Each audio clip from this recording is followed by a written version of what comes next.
ముసద్దిలాల్ jewellers యజమాని arrest అయ్యాడు. హైదరాబాద్ శివారులో యజమాని కైలాస్ గుప్తాను సీసీఎస్ పోలీసులు అరెస్ట్ చేశారు. నోట్ల రద్దు తరువాత 100 కోట్ల రూపాయల వ్యాపారం చేశాడు. గంటల వ్యవధిలో 5,200 మందికి బంగారం అమ్మినట్లు లెక్కలు చూపించాడు.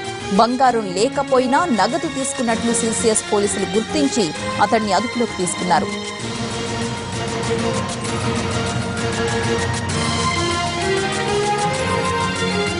ముసద్దిలాల్ అరెస్టుకు సంబంధించి పూర్తి అప్డేట్స్ మా ప్రతినిధి రమేష్ వైట్లా అందిస్తారు. రమేష్, చెప్పండి, ముసద్దిలాల్ అరెస్టుకు సంబంధించి మీ దగ్గర ఉన్న అప్డేట్స్ ఏంటి? ఇప్పటి వరకు ఎంత బంగారం ఆయన అమ్మినట్లుగా పోలీసులు గుర్తించారు? ముసద్దిలాల్ కైలాస్ అరెస్ట్ చేయడం జరిగింది.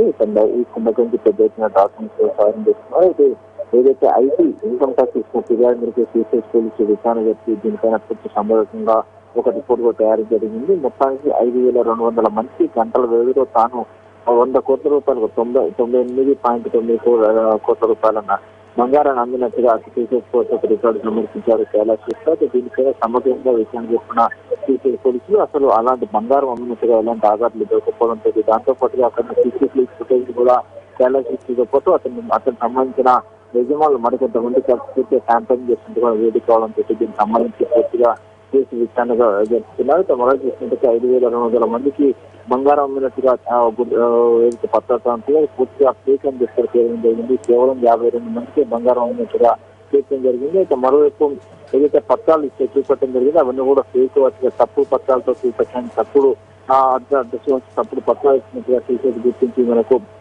కైలాస్ గుప్తాని అరెస్ట్ చేసింది. మరోవైపు కైలాస్ గుప్తా కుమారుడు ముఖ్యమంత్రి కోసం కూడా వేట కొనసాగిస్తున్నట్టుగా సీసీఎస్ తెలిసి చెప్తున్నారు. Right, thank you Ramesh.